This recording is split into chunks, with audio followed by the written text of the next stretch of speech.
남편과 아내가 배워야 할 예수님의 사랑. 남편과 아내가 배워야 할 예수님의 사랑이라는 제목으로 하나님 말씀 증거하도록 하겠습니다. 어제 이어서 오늘 이 아침에도 아내와 남편에 관한 하나님의 말씀입니다. 특징이 있다 그랬죠. 사도 바울은 지금 부부의 관계를 말하면서 계속 교회와 그리스도와의 관계를 빗대어 말하고 있습니다. 무슨 말입니까? 예수님을 제대로 알지 못하면 진짜 사랑하는 법을 모른다라는 뜻입니다. 어제 말씀드렸죠. 아내가 먼저다 이렇게 나온다고 그랬잖아요. 아내는 남편에게 뭐하라 그랬습니까? 네, 복종하라 그랬습니다. 복종하라는 말이 이제 24절에는 그 단어로 나오는데 24절 한번 봅시다. 그러므로 교회가 그리스도에게 하듯 아내들도 범사에 자기 남편에게 뭐할지니라 복종할지니라. 복종이라는 단어가 헬라어로 후포타소 이렇게 되어 있습니다. 후포는 아래란 뜻이고 타소는 서 있다 이런 뜻인데, 그러니까 아래에 두다 이런 의미거든요. 그러니까 누구누구의 아래에 들어가다 이런 의미예요. 그래서 이 단어가 다른 구절에서는 이제 뭐 항복하다 이런 단어로도 사용되고 있거든요. 그러니까 누구 아래에 들어가는 거니까 당연히 복종하다 뜻도 있죠. 그 앞에 우리가 이제 이해하는 게 좀 둔할까봐 아예 그냥 예를 하나 써놨네요. 교회가 그리스도에게 하듯. 교회는 예수님에게 무조건 복종이죠. 왜요? 교회의 머리가 누구시니까?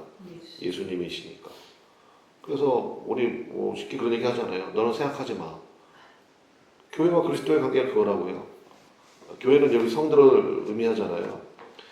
요한복음의 첫 이적이 가나 혼인잔치에서 물을 포도주로 바꾸는 이적인데 이것이 다른 복음서에는 안 나오죠. 요한복음에만 나옵니다. 그러니까 사도 요한의 눈에는 그게 너무너무 중요하고 그 사건이 모든 것을 다 의미한다 이렇게 보는 것입니다. 결혼식에서 뭐 음식 떨어졌다, 음식이 좀 뭐 예상을 잘못했는지 음식이 모자랐다 그 얘기 아닙니까? 그만 먹어 그럼 되잖아요. 근데 이 문제를 가지고 예수님께 나왔고 예수님께서 정말 여러분 아시는 것처럼 지금까지 맛본 적이 없는 포도주를 제공해 주셨거든요. 그래서 잔치를 더 풍성하게 하셨거든요. 수많은 이적에 비하면 사실 뭐 별것도 아닌 이적이 될 수도 있지만 전체의 메시지를 정리하는 게 요한이라고 그랬잖아요. 요한의 입장에서는 이것만큼 중요한 사건이 없었다라고 이제 판단이 된 거죠. 가장 중요한 말씀이 무엇입니까? 무슨 말씀을 하시든지 그대로 하라. 이제 여기에 핵심이 있다고 본 겁니다. 처음에는 이제 뭐 그 예수님의 어머니가 부탁하잖아요. 여기 포도주가 떨어졌다 그러는데 예수님의 어머니는 아시는 거죠. 예수님이 얼마나 능력이 많으신지. 그 부탁을 했는데 예수님이 그러잖아요. 나와 무슨 상관이 있습니까? 그 말을 듣고 이제 어머니 되시는 마리아가 정확하게 판단을 한 거죠. 그래서 종들을 불렀죠. 종들을 불러서 예수님에게 딱 연결시켜 주잖아요.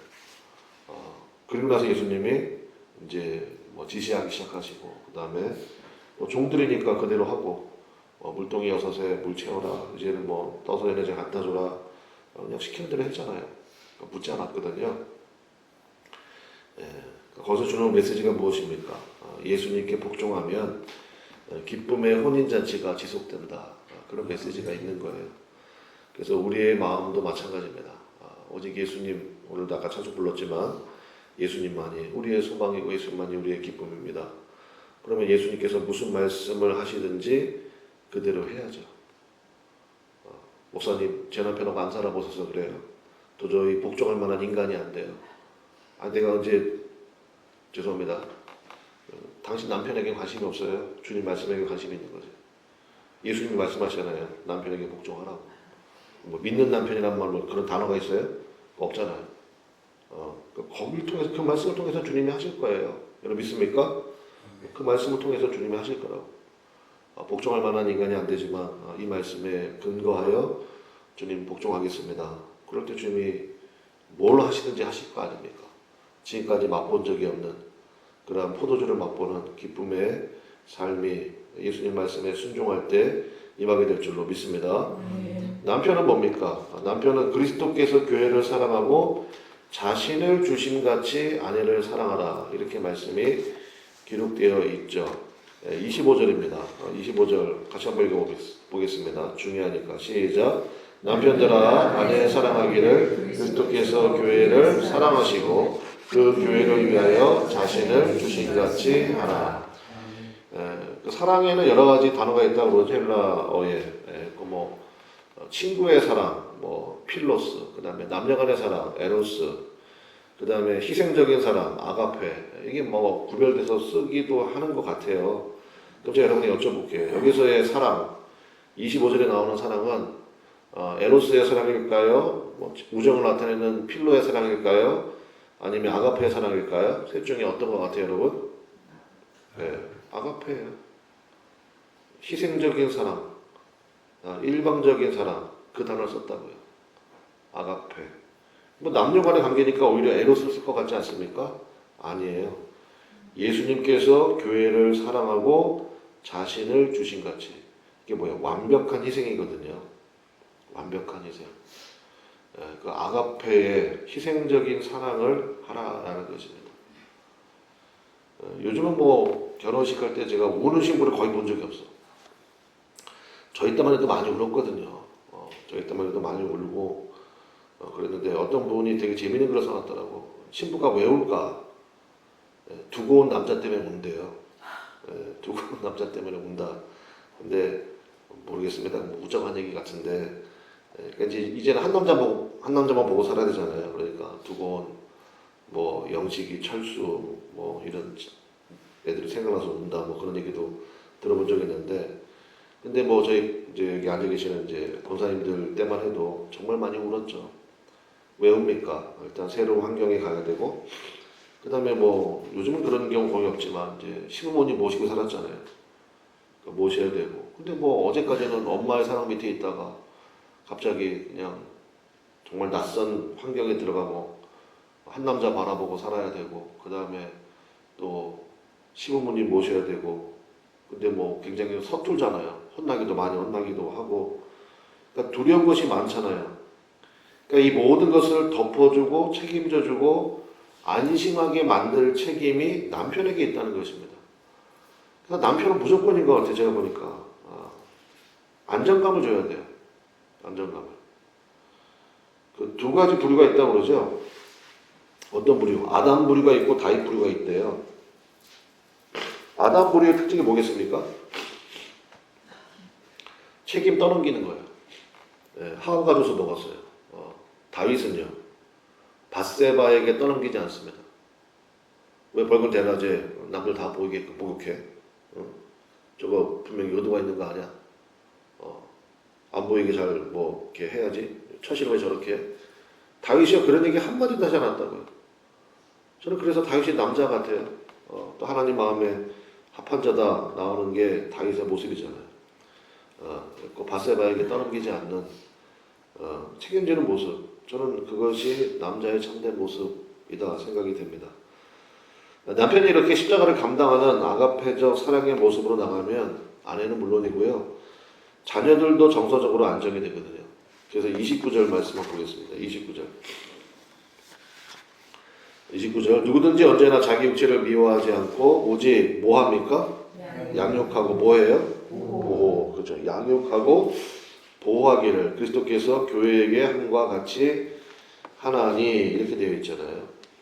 그래서 안정감을 준다고요. 그때부터 자녀들도 양육되고 보호되고 뭐 아내뿐만이 아니라 그러니까 힘을 얻게 된다. 양육과 보호 속에서 성장이 있는 거 아닙니까? 그래서 아내는 복종, 남편들은 희생적인 사랑. 그래서 또 얘기해요. 33절에 한 번 더 읽어봅시다. 33절 시작. 그러나 너희도 각각 자기의 아내를 사랑하기를 자신같이 하고 아내도 자기 남편을 존경하라.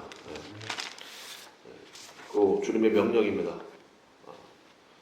명령은 어떻게 해야 되는 거죠? 순종하는 거죠. 그러면 이제 실천편으로 한번 살펴보겠는데, 근데 이 실천편에 재밌는 게 뭐냐면 주로 남자들에 관한 거예요. 주로 남자들에 관한 거. 뭐 인정을 하긴 해야 될 것 같아요. 남자들이 문제가 많은가 보죠. 그래서 주로 남자들에 관한 것이 많습니다. 지금 봐도 남자하고 여자하고 예배당도 그렇고, 저는 이제 항상 그 기도할 때 여러분도 같이 기도해 주세요. 우리 교회뿐만 아니라 모든 교회의 특징인데 예, 남자가 많아요, 여자가 많아요? 예, 여자가 많거든. 교회가 부흥되려면요 남자들이 오는 교회가 돼야 돼요. 남자들이 오는 교회. 예. 야구 아시죠? 요즘 야구장에 티켓 구하기가 진짜 어려워요. 뭐 제가 구해본 적 없지만 그런 얘기 들었어요. 근데 가끔 이제 야구 이렇게 보면 진짜 경기장 평일 날에도 꽉꽉 차요. 근데 이제 어떤 해설가가 이런 얘기 하더라고요. 자기 때만 해도, 자기가 선수들 때만 해도 야구장에 주로 남자들, 아저씨들 많았대요. 그래서 막 승질 나면은 막 소주병 집어 던지고 막 욕하고 막 그랬는데 이제는 안 그렇다는 거예요. 그래서 자기가 참 세상이 많이 달라졌구나라는 걸 느끼면서 도대체 야구가 왜 이렇게 흥행의 돌풍을 일으킬까? 우리 시대에 되면 왜 이렇게 부흥됐을까? 그 얘기를 하는데 딱 한마디 하더라고.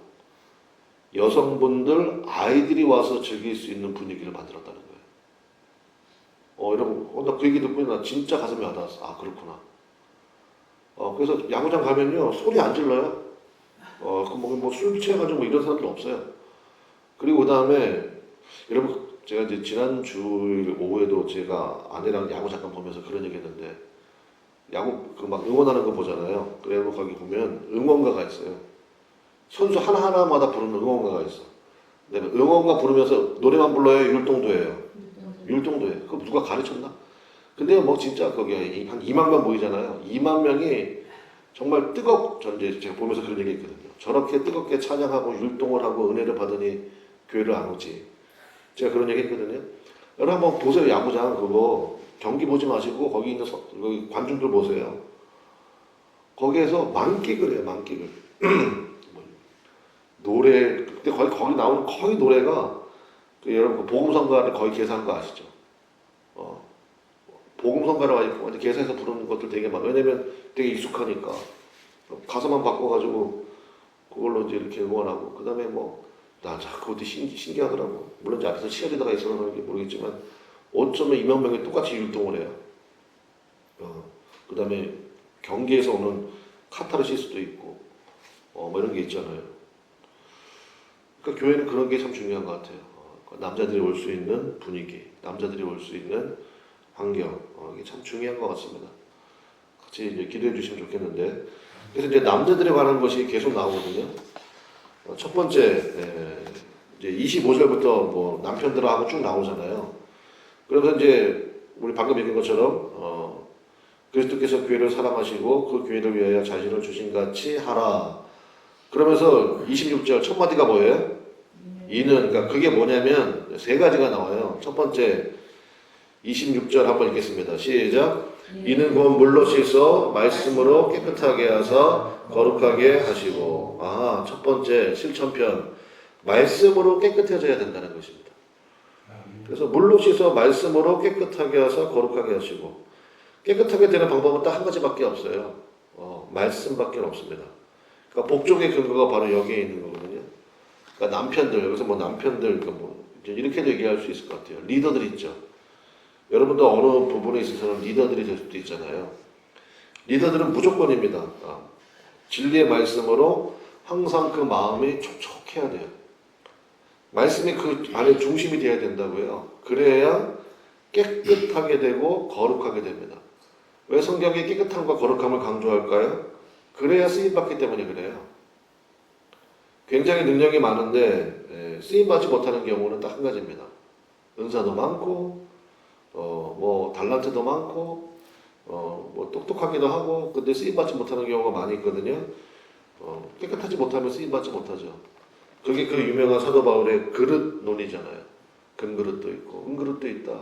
근데 주님께서 쓰시는 그릇은 무슨 그릇이요? 깨끗한 그릇이다.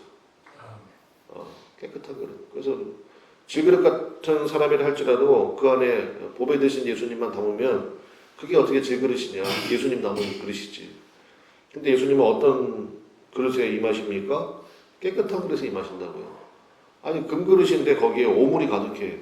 그걸 누가 금그릇이라고 그래요. 오물그릇이라고 그러지. 그렇지 않습니까? 그래서 말씀으로 깨끗하게 하사 거룩하게 하시고. 이게 참 중요하다고요. 남성들이요, 남편들이요, 성경을 사랑하시기 바랍니다. 깨끗하게 되는 방법은 딱 한 가지밖에 없어요. 말씀이에요, 말씀. 말씀으로 깨끗해져야 쓰임 받습니다. 두 번째 27절인데 한번 봅시다. 27절. 자기 앞에 영광스러운 교회로 세우사. 그다음 뭐라고 되어 있습니까? 티나 주름 잡힌 것이나 이런 것들이 없이 이렇게 되어 있어요. 티나 주름 잡힌 것이나 이런 것들이 없이. 이게 무슨 얘기입니까? 남편들은 아내의 마음에 상처의 주름이 남지 않도록 해야 된다는 것입니다. 그러니까 뭐 소위 말하는 뭐 물질적으로 풍요하게 못해준다 하더라도요, 이건 할 수 있잖아요. 주름 잡히지 않도록, 티가 남지 않도록 하는 것, 그러니까 상처가 남지 않도록 언행 심사에 있어서 이게 참 중요하다는 것입니다. 운전에 미숙한 아내가 있었다고 그러죠. 그러니까 이제 뭐 부부 사이에 절대로 하지 말아야 될 것 중에 하나가 그거라잖아요. 아내 운전 교육 시켜주면 뭐 안 된다. 왜 안 되는지를 모르겠어요. 근데 이제 뭐 소리를 지르겠지. 뭐 소리도 지르고 뭐 물론 이제 뭐 마을이야 사고 날까봐라고 하지만 지 죽을까봐 그러는 거 아니에요? 근데 어쨌든 뭐 절대로 하지 말아야 될 것 중에 하나가 뭐 그거라고 제 얘기 많이 들었는데, 제 아내도 제가 운전 가르쳐줬는데, 근데 이제 물론 연애할 때서 가르쳐서 그러니까 우리 뭐 그런 거 없었거든요. 근데 어쨌든 뭐 운전에 미숙한 아내, 남편이 옆에서 굉장히 잔소리 많이 했나 봐요. 뭐 섭섭했겠지. 근데 아니나 다를까 혼자서 운전하고 뭐 마트 가다가 사고가 났대요. 근데 뭐 그렇게 운전하는 사람들이 사고 나봐야 접촉사고 정도죠. 근데 얼마나 놀랍니까? 근데 이제 들은 건 있어가지고 왜냐면 당신 운전한 거 보니까 분명히 사고 날 거야. 사고 나면 여기 운전석 옆에 그 박스 있잖아요. 그 안에 열어보면 자동차 등록증이 있고 보험증이 있고 그 다음에 핸드폰으로 사진 찍고 뭐 이렇게 뭐 귀에 못이 박이도록 얘기를 했겠지. 그냥 너무 당황이 됐지만 그게 기억나가지고 이제 열었대요. 열고 차량 등록증하고 보험증 꺼냈는데 거기에 남편의 메모지가 있더래요. 차 신경 쓰지 마. 당신만 안전하면 돼. 그것으로 충분해. 당신을 너무 사랑해. 나에게 전화해. 내가 다 처리해 줄게. 이게 얼마나 감동이 됐으면요. 이게 책에 실릴 정도로. 그러니까 이 아내는 그동안 그 남편이 자기한테 섭섭하게 했던 거, 뭐 했던 거, 그냥 이거 메모지 하나에 그냥 다 해결된 거예요. 당연히 그날 저녁 반찬은 모르겠어요. 뭐 좋은 거 좋겠지. 그러니까 얼마나 감동이 됐겠냐고요. 얼마나 고마웠겠냐고요. 아무것도 신경 쓰지 마. 내가 다 처리해 줄게. 그래서 그러니까 이게 참 중요한 것 같아요. 그러니까 남편들은 아내의 마음에 상처의 주름이 남지 않도록 해야 된다라는 것입니다. 마지막 세 번째 31절입니다. 31절 우리 한번 같이 읽어보겠습니다. 시작. 그러므로 사람이 부모를 떠나 그의 아내와 합하여 그들이 한 육체가 될지니. 제가 여러분에게 여쭤보겠습니다. 여기 말씀해 보면 사람이 부모를 떠나 그의 아내와 합하여 그 둘이 한 육체가 될지니. 요 사람이 남자를 가리킬 것 같아요? 여자를 가리킬 것 같아요? 아내와 합하는 사람은 누구죠? 남자죠. 원문을 좀 살펴봤더니 이게 그러니까 예를 들어서 우리 생각에는 아들이 됐든 딸이 됐든 부모를 떠나서 아내와 합하고 남편과 합해야 된다. 말씀이 그렇게 돼야 될 거 아니에요. 그런데 원문에는 뭐라고 되어 있느냐? 남자가 부모를 떠나 이렇게 되어 있어요. 그의 아내와 합하여 그 둘이 한 육체가 될지니. 그러니까 무슨 얘기입니까? 남자는요 반드시 엄마로부터의 정신적인 정서적인 독립이 있어야 됩니다. 그 결혼 전문가라고 하면 되나? 근데 아무튼 이 뭐 상담하는 분 있잖아요. 그분이 딱 피해야 될 남성 두 가지 얘기하더라고요. 첫 번째, 다혈질적인 남자. 사고 친대요. 그래서 다혈질적인 남자 피해라. 뭐 연애 시절에는 그 박력 있어 보이겠지만 살 때 그것만큼 힘든 게 없다. 다혈질적인 남자. 두 번째가 뭐게요? 마마보이. 이 두 남자는 안 된다는 거예요. 이건 어떻게 뭐 자기가 수많은 상담을 해봤지만 이건 진짜 구제불능이에요. 그러니까 다혈질적인 남자, 그 다음에 마마보이. 예, 저는 성경에 이 말씀이 있는 게 저는 맞다고 생각합니다. 뒤집어 얘기하면 뭡니까? 엄마들도 더 이상 관여하지 말라는 거예요. 그러니까 이거 굉장히 중요한 거거든요. 그래서 이거 제가 뭐 결혼 앞두는 청년들에게 그런 얘기 많이 하는데 여기 한 몸이라고 되어 있잖아요. 그러니까 한 몸이라는 걸 이식하라고요. 그래서 저 인간 왜 저러지? 이렇게 질문하지 말라 그랬죠. 한 몸이잖아요. 그럼 뭐라고 질문해야 됩니까? 나 왜 이러지로 질문하라고요. 왜냐? 그 사람이 그런 행동하는 것은 내가 한 행동에 대한 반작용인 경우가 굉장히 많거든요. 그래서 질문을 바꾸라 제가 그런 조언을 많이 해줍니다. 목사님, 저 사람 왜 저런지 모르겠어요. 목사님, 제 아내는 왜 이 모양일까요? 그렇게 질문하지 말라고요. 이 말씀이 한 몸이라고 되어 있잖아요. 한번 따라 합시다. 나 왜 이러지? 나 왜 이러지? 네, 바꾸라고요. 반작용의 결과인 경우가 많습니다. 말씀의 결론 맺겠습니다. 뭐 이런 얘기하면 뭐 끝도 한도 없지만 억울해하는 분들이 되게 많아요. 목사님, 왜 이 말씀은 제가 저만 들을까요? 제 남편은 왜 안 들을까요? 왜 맨날 나만 참아야 될까요? 뭐 언제까지 기다려야 될까요? 그런 얘기들 많이 하시거든요. 남편과 아내 관계 뭐 어렵습니다. 여러분도 살아보셔서 아시겠지만 그렇게 하려고 하는데 잘 안 되고 뭐 손발도 맞아야 되는 거 아닙니까? 내가 이렇게까지 하면 저쪽에서 이 정도의 반응을 와줘야 되는데 그렇지 않은 경우가 많고 자꾸 어긋장 놓고 그래서 바울이요 자꾸 예수님 얘기하는 거예요. 자꾸 예수님 하는 얘기가 바로 거기 있는 거죠. 예수님 바라봐라. 그 얘기하는 겁니다. 예수님이 나를 얼마나 오랫동안 참아주셨는지 나를 얼마나 오랫동안 기다려 주셨는지 또 뻔히 알면서도 얼마나 많이 속아주셨는지 우리 뭐 수없이 하잖아요. 다시는 안 그러겠습니다. 이제는 완전 새로워지겠습니다. 근데 뭐 며칠 안 가서 또 원망하고 불평하고 여러분 출애굽기 볼 때 나는 제일 이해 안 되는 게 홍해 바다를 건넜잖아요. 마른 땅처럼 자신들은 건너고 애굽의 전차 부대 뭐 600대가 쫓아왔다면서요. 근데 그게 다 수장됐잖아요. 건지심 받았잖아. 근데 며칠 만에 원망하고 불평했어요?